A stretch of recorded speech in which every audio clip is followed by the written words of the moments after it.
Olá, muito bom dia a todos. Hoje, dia 16 de agosto de 2016, começa mais um Morning Call. Hoje, excepcionalmente, com a minha presença, o Rafael Figueiredo hoje não pôde participar e me pediu aqui para fazer essa abertura, como ele faz costumeiramente, antes das 9 da manhã. Pois bem, diferente de ontem, né, que a gente tinha um cenário de alta no mundo inteiro e essa alta no mundo inteiro acabava dando para a gente uma possibilidade de alta aqui também, que veio, né? Ontem a nossa bolsa subiu mais de 1,5%. Hoje o mundo inteiro cai, né? A gente teve o Japão caindo bastante, mais de 1,5%, a China caindo, principalmente o setor bancário da China caindo, a Europa e o mercado asiático já fechado, né? Então já se foi lá. A gente tem a Europa também toda em queda, um pouquinho só, 0,30, 0,40, né? Futuro americano também caindo 0,15, né? Um pouquinho só, mas caindo. Compensação, a gente tem neste momento o petróleo trabalhando no campo positivo, bem pouco, mais 0,5% positivo. E a gente tem, eu não consegui ver o preço, o fechamento do minério, né? Se alguém tiver e quiser colocar no chat, inclusive, fique à vontade, tá? Mas as mineradoras sobem no mundo inteiro muito bem. Então a BHP está subindo mais de 3%, a Rio Tinto também. Isso é um bom sinal para vales siderúrgicas. Menos para a CSNA, né? Na verdade, a CSNA soltou um balanço ontem e eu sempre falo para vocês, eu não sou especialista nisso, né? Mas eu achei o balanço da CSNA muito ruim, né? Então eu imagino hoje que se eu tiver certo, né, em relação ao que eu achei do balanço, é natural que ela sofra um pouco na abertura, perfeito? Agora, apesar da gente ter o mundo inteiro em queda, né, o nosso mercado acaba, que nos últimos momentos, né, performa de uma maneira um pouco distante do mercado externo, né? Mas ainda assim tem muita coisa para acontecer aqui dentro que pode criar um pouco de estabilidade, né? Hoje começa a discussão da DRU no Senado, da DRU, né, como todo mundo fala, e que é algo importantíssimo para a gente, para mostrar principalmente a força da equipe econômica nesse novo governo, né? É importante que isso aí seja discutido e amanhã votado sem muitas modificações para mostrar exatamente uma força maior aí dos economistas, né, da equipe econômica do governo, que acaba trazendo esse tipo de coisa, muita confiabilidade, perfeito? Outro assunto importante agora de manhã, né, é que por enquanto a gente não tem mais informações complementares, mas está tendo a sexta fase da Operação Acrônimo, né?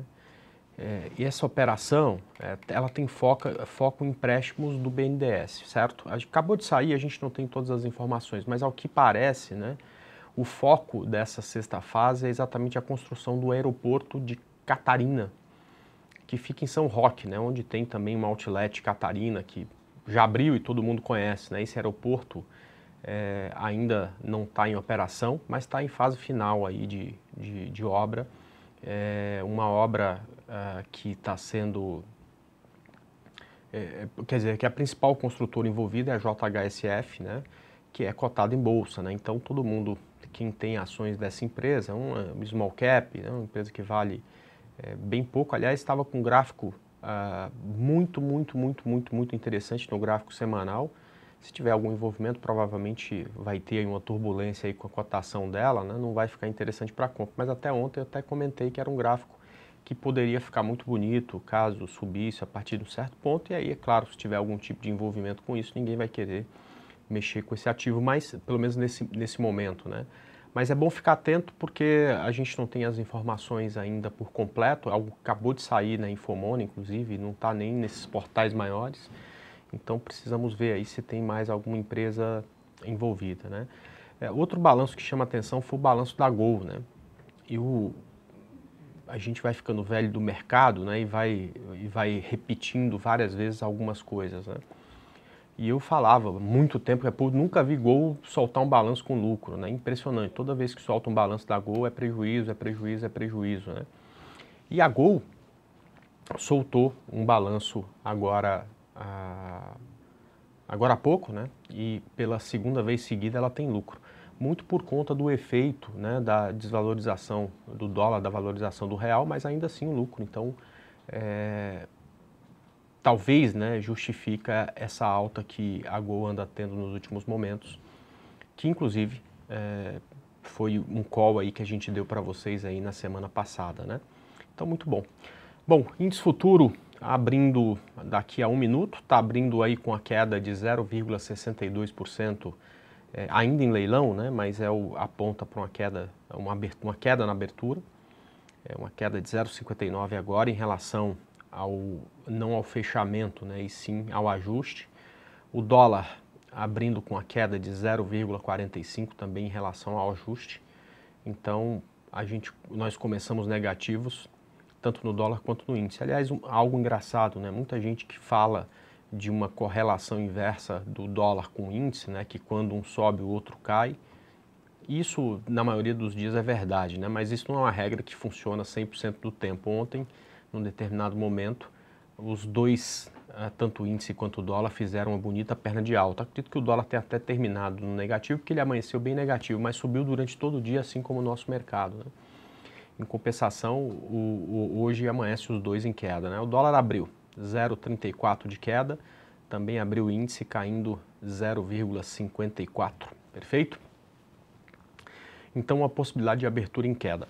Vamos falar um pouco aqui sobre o Ibovespa, e aí já vindo para os gráficos aí para a gente não perder mais tempo, né? Ontem a gente teve aí um sinal bem interessante do gráfico Ibovespa, né? Eu falei aqui no Visão Técnica da sexta-feira que nós tínhamos, a partir do rompimento dessa linha vermelha, né, uma primeira resistência no topo anterior do gráfico semanal, né? Por mais que a gente tivesse um movimento de alta armado, né, com um fundo mais alto que o fundo anterior, com rompimento desse topo, deixa eu abaixar aqui para ficar mais fácil da gente. A gente ainda tinha algumas resistências pela frente, né? A primeira resistência era exatamente essa região de 58.600 pontos, né? Ontem a gente deu um primeiro passo na direção do rompimento dessa resistência, né? Esse aqui é um gráfico semanal, então só dá para a gente falar que uma resistência deixou de existir quando o candle fecha, né? Hoje ainda é terça-feira, ou seja, a gente não pode dizer por enquanto, né, que essa resistência ficou para trás, porque ainda tem 4 pregões pela frente, né, para que a gente feche acima desse ponto. Mas se fechar acima desse ponto, né, abre caminho para que o nosso mercado possa testar a próxima resistência, que é essa região aqui de 62 mil pontos, né? Por isso que no Visão Técnica a gente comentava dessa resistência e principalmente se essa resistência for rompida, um alvo aí em 62 mil pontos, né? Existem algumas ações que são chave para o desenvolvimento do Ibovespa e dentre elas a gente tem uma que é muito representativa para o Ibovespa, que ficou de lado durante muito tempo, posso te dizer que está mais de um ano andando de lado e que ontem começou a se mexer, tá? Que é exatamente Ambev, né? Ambev é uma ação que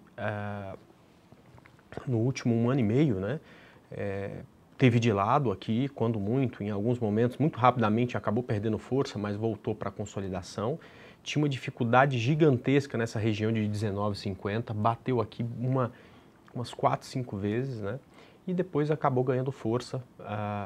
Na sexta-feira ultrapassou esse ponto de 19,50 e ontem bateu lá na região de R$20. Inclusive é um call meu de compra, esse rompimento aí dos 20,00. Portanto, a Ambev saindo dessa consolidação, né, se conseguir ganhar força, pode ser uma que vai ajudar bastante aí o mercado, o Ibovespa, a seguir acima desse ponto de resistência, né? E aí a gente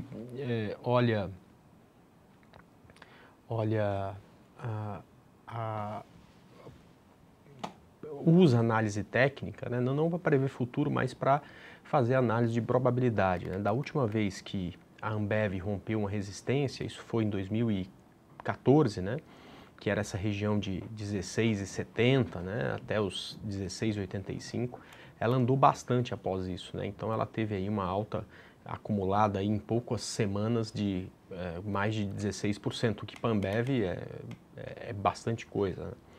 E aí a gente espera que se tivermos esse rompimento a gente consiga aí subir um pouco mais, perfeito? Outro setor-chave aí para a alta do mercado são os bancos. E Itubi ontem fez nova máxima histórica, ou seja, continua subindo com muita força. BBDC rompeu um ponto importante, que inclusive foi qual nosso aí nas últimas semanas, inclusive essa semana a gente começou falando sobre isso, rompeu um topo importante. E a BBAS3 também conseguindo se desenvolver bem, né? Ela tinha aqui uma consolidação, deu compra aqui nessa região, passou desse ponto, bateu nessa resistência, ultrapassou e agora tem mais uma aqui nessa região de 23,30. Se conseguir passar disso também deixa todas as resistências para trás, perfeito? E além disso a gente tem Petro e Vale, as duas numa boa condição, Petrobras rompendo uma consolidação aí nessa região de 12,20, também tem condição de andar a partir desse ponto. A gente percebe que está todo mundo, né, rompendo resistência, né? Vamos torcer para que isso, apesar dessa abertura em queda, né, isso seja desfeito com o passar do dia e que a gente consiga aí uma boa subida para deixar essas resistências para trás. Outra também que é chave para o Ibovespa é a Vale. Ela tem uma linha de tendência passando por aqui perto, né? A gente percebe que essa linha de tendência do gráfico semanal, que vem lá de 2013, está passando aí por perto, ou seja, mais uma que pode, com mais um pouco de alta, aí ficar muito bonita e deixar para trás as resistências, né? Então, hoje também de olho aí em Vale 5, tá ok?